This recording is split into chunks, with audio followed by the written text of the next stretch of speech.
turn in it to two places. The text for the sermon is Ecclesiastes chapter 2. However, I want us to keep a certain text in mind as we go forward, which is found in Ephesians chapter 4. So those are the two texts we're going to use today. As you all, well, I shouldn't say that. As most of you know, let me count. Okay, most. C.S. Lewis is my favorite Christian author. I think since the time of Augustine, there's never been a greater defender of the Christian faith than C.S. Lewis. And he says this, and I love this phrase, so I'm going to give it to you today to let you consider it. He says, if we find a desire for which there is no satisfaction to be found in this world, is that not at least a powerful suggestion that we were made for another world? I think he's exactly right. We are. The Christian counselor and psychologist John Roseman, from whom I've received greatly as we were raising our son, he said this: in most foreign countries where people are poor, they do not have a concept. The children have no concept of the idea of boredom. It's not even a word in their vocabulary. If you were to talk to a child in some of these poor countries, say in Inner Africa or South America, where they really have nothing, you'd say to them, are you ever bored? They wouldn't even know what you're talking about. What is bored would be their question. Isn't it interesting that the more we grow in our culture in the West in wealth, the more bored we actually become? I'm thinking of it in terms of the types of entertainment that have to become more and more and more and more outrageous continually in order to keep everybody happy. And I'm a victim of that. If I go to an amusement park, I want a roller coaster that when I get on it and it comes to the peaks of its excitement, I want to fear death.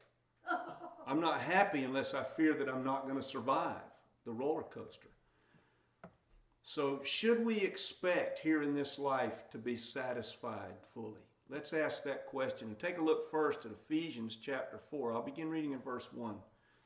Paul says, and just keep this in mind through the sermon, Paul says, I therefore, the prisoner of the Lord, urge you to live a life worthily of the calling with which you've been called, with all humility and gentleness, with patience, bearing with one another in love, making every effort to keep the unity of the Spirit in the bond of peace. Now that's not the text for today, but I would ask us to keep that in mind as we go forward. And then, if you would, and you want to follow along, please turn in it to Ecclesiastes chapter 2. This is where we'll be spending most of our time in the Bible today. And I'll begin reading in verse 15. Solomon says, so I thought to myself, the fate of the fool will happen even to me. Then what did I gain by becoming so excessively wise? So I lamented to myself, the benefits of wisdom mean nothing. For the wise, like the fool, will not be remembered for very long, because in the days to come, both will already have been forgotten. Alas, the wise dies just like the fool. So I loathed life, because what happens on earth seems awful to me. For all of the benefits of wisdom are futile, like chasing the wind. Very pessimistic text. But, you know, if you think about it very long, he's quite true. He's quite right. I remember talking to a friend of mine who had just had a child. And this never occurred to me. In fact, after the friend of mine said this to me, I was sorry that I heard it, to be honest with you, because it changed my perspective once we had a child. But he said, Rip, what bothers me about this moment is if I were to die right now, this little boy wouldn't know who I was. He'd see a picture and his mom would talk about me, but he wouldn't know me. And that would be the case up until about 3 or 4 years old, really. There would be such a dim remembrance of that father that the kid, it would mean nothing to the child. Well, extrapolate from that to human history and think about the numbers of people, really famous people. I mean, we can say things like, isn't it interesting what Mark Twain gave to us? Or isn't it interesting what Albert Einstein or Neil Bohr or some of these famous people in particular fields gave to us? But do we really remember them? Does anybody in their family remember them? When I go to family gatherings, and some of the people that are my parents' age start talking about Uncle so-and-so in 2 generations back, I just glaze over. I mean, once you get past Grandpa and Grandma, for me, I don't remember any of those people, don't have any connection to them. I find it fascinating that people will pay money. Now, look, if you're doing this, please forgive me. I don't mean to be rude. But for me, as a person, I find it incredible that somebody would pay money to go and find out their ancestry going back to the Mayflower. I don't even understand that. I just can't even relate to that mindset of wanting to know what difference does it make, really. Well, Solomon was onto something here. He was really onto something here. Solomon is an archetype for us in the modern world. He has everything, and yet he's bored and sees life as meaningless. I think that's exactly how we are. Solomon has every reason to be like this. And I think it's beautiful that God chose Solomon to be one of the writers of Scripture, because he's got so many flaws that go back into his life. Jesus said he was the wisest human being that had ever been, although Jesus then said someone greater than Solomon is here. But still, that's pretty smart, right? That's a pretty wise person. Well, Solomon came through David. Go back and look at David's life. There's a lot of difficulty there that one could point to. For instance, the fact that Solomon is being chosen as king is all because of family maneuvers. It's not because Solomon was necessarily the best candidate of the family tree to be the king. It's not. I mean, go back and read the history. But then here he is. Now he is the king. And I'm going to say God engineered that whole process. I'm not discounting that. But Solomon as a human being, I am certain, feels a certain illegitimacy as being king, because look at what he does once he becomes king. He starts killing people because they might be a rival to his throne. So David's boredom got him in a lot of trouble, didn't it? A lot of trouble. Yeah. I mean, I don't know if Bathsheba was bored. I'm not sure about that, but David was. He's walking around on his roof. He's got time on his hands. He's not out doing the battle as they did in the spring. And he sees Bathsheba on the roof taking a bath. And he thinks, gosh, she looks nice. Now, he didn't have binoculars, right? There are no binoculars. So that means she can see him. So how that works and who all was responsible for all this, I'll leave that for you to decide. But he got into trouble because he was bored. I mean, David had several wives at this point. How bored could you possibly be if you think about it? I'd say you'd be less bored and more tired than you would be. But is boredom a sin? I don't think so at all. I think it's a symptom of something else. I remember when I was growing up, the worst thing that my sister and I could say in the house in the summer vacation, we were a middle-class family. Summer vacation comes, you don't have to go to school. That means you don't have to get up. The worst thing you could say in my parents' presence was, gosh, we're bored. Now, my parents were raised by parents who grew up during the Depression. They didn't know what boredom was either. My parents knew it somewhat, but less than we did. And then by the time we came along and we said, I'm bored, they made us feel guilty for feeling that we were bored. I read a Catholic bishop who said this. Think about these words coming from somebody who's supposed to be a believer. Heaven doesn't even seem worth going to. Now, you know why he would say that? See what we're doing in here right now?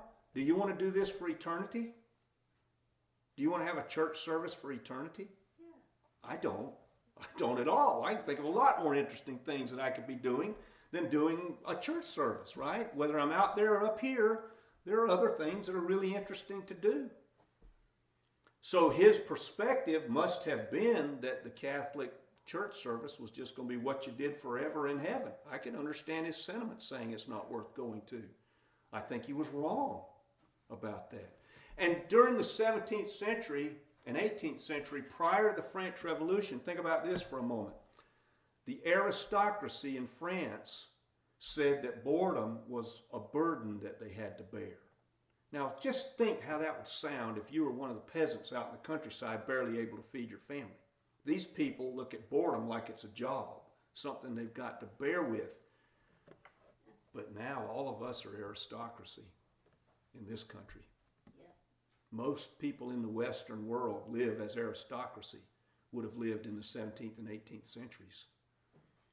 So boredom is evidence for something else. And if Paul is right in this little text in Ephesians, a very small, short text, if he's right, boredom is evidence of one thing for sure. That is, we forgot our calling. That's what it means. We're bored because we've forgotten our calling. And yet, isn't it interesting? I remember Tony Campolo, when we traveled with him. You may not know who Tony Campolo is, but if you do, Christian luminary of his century, his age. When we traveled with him, he used to say, you, to the crowd, he would say you, generically. If you aren't observing your calling as a believer and you want God's peace, why should you expect God's peace? I thought that was a pretty good question when you think about it. Our fallen nature is one that wants that which is denied us to some degree. And I think that goes right back to the garden, right? Stop for a minute. I love this train of thought. Maybe you don't, but I do. I think it's interesting. Think about the garden. There are the two humans. They have, it's beyond just having their needs met. It's bigger than that. Everything in the garden life, prior to sin entering it, was a satisfaction of some kind. Everything, even the work that they were to do to till the earth, to be stewards of the earth, there was a satisfaction there. Everything in the garden was a satisfaction of some kind. And with all of that, there was only one rule. Don't eat that one. Now, that tells me everything about human nature. The one thing that they were told they could not have was the one thing they wanted, even though they had everything. Think about what that means for us. Don't touch the stove, it's hot. Well, the hand's going to go right up there, and it's going to get burned, and you just think, gosh, why would you not have listened? Well, go back to the garden, and you know why they won't listen for that. So this all sounds kind of high and mighty in some way, like the Danish theologian and philosopher Søren Kierkegaard said, boredom is a despairing refusal to be oneself. But it totally agrees with Paul. Paul's the very first verse in that passage in Ephesians. We are called people. We all have a calling. No matter who we are, no matter what age we are, no matter our physical ability, every person who calls the name of Jesus is called to be something, to do something. And I think one of the difficulties we have as Christians is, and I know it's a difficulty for non-believers, is that God's love is given so freely. His forgiveness is given so freely for us, we don't really have anything to do with it.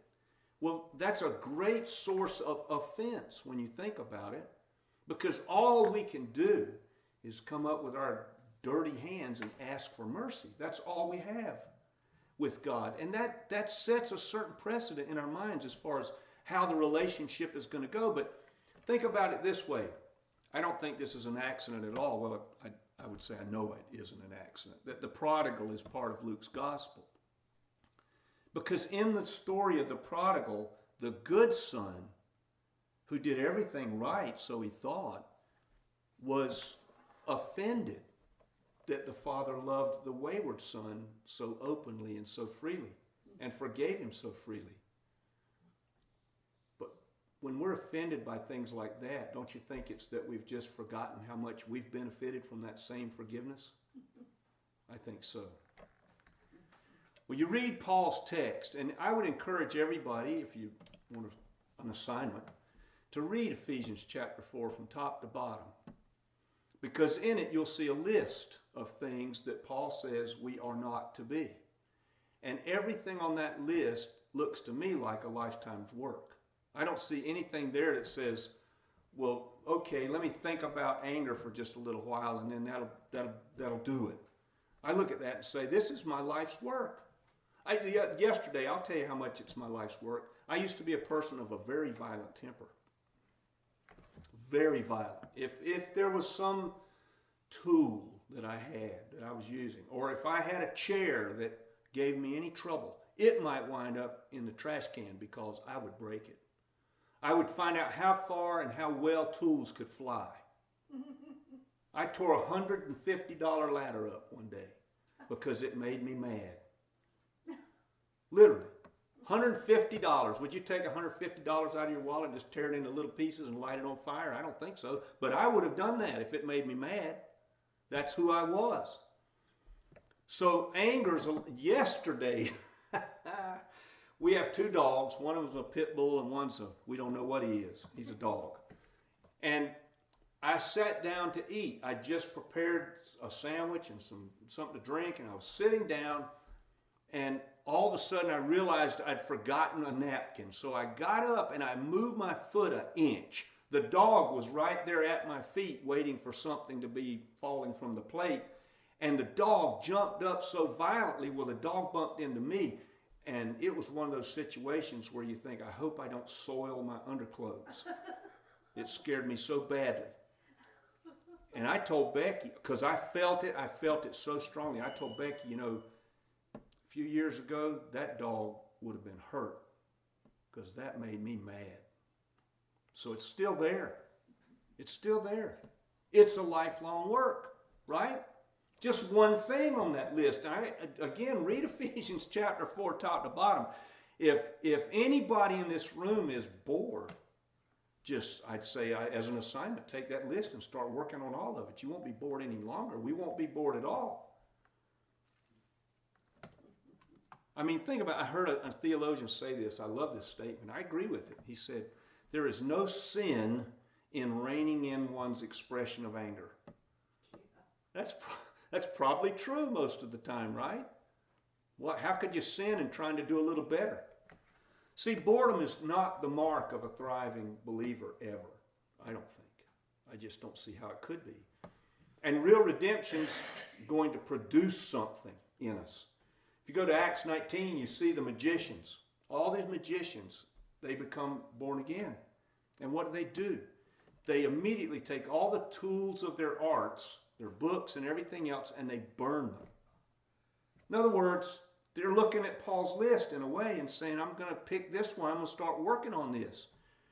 Boredom is only going to be healed by the infilling of God's Spirit and nothing else. I mean, we can make ourselves busy, but it's not going to take away the underlying issue of why we're bored to start with, or why we would even say that. And if we find we're bored as confessing believers, I think it's a good question to ask why that is. Why? Why would we ever say we're bored? How can one be bored? Now think of this, and I'm not trying to make anybody feel bad. I'm saying this to myself as much as anybody. Remember, I was going to kick the dog yesterday. How can we be bored with this? A whole list of things that we're to pray about for people.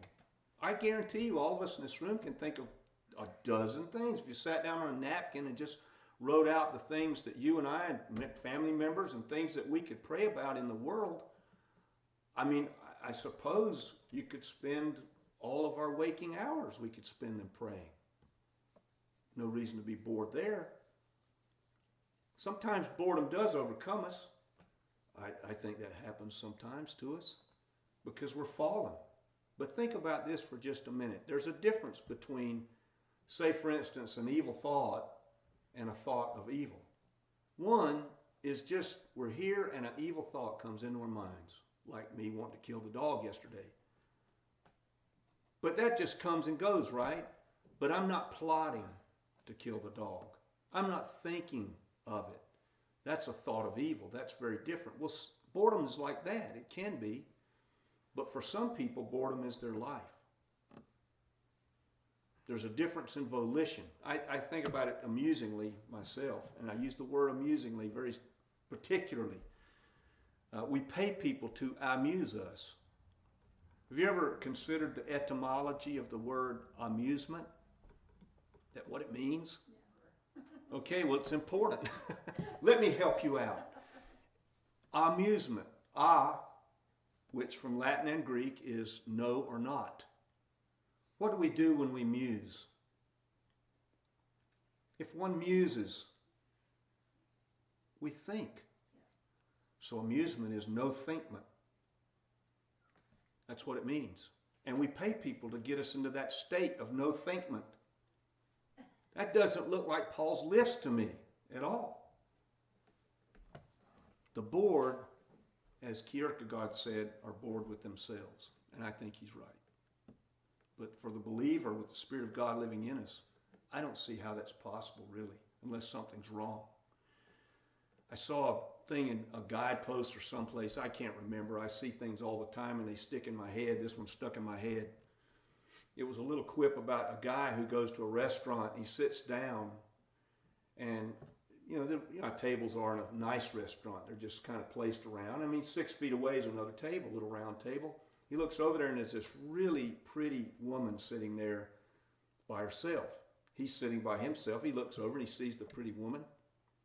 And so he's so taken with her, he starts to stare at her.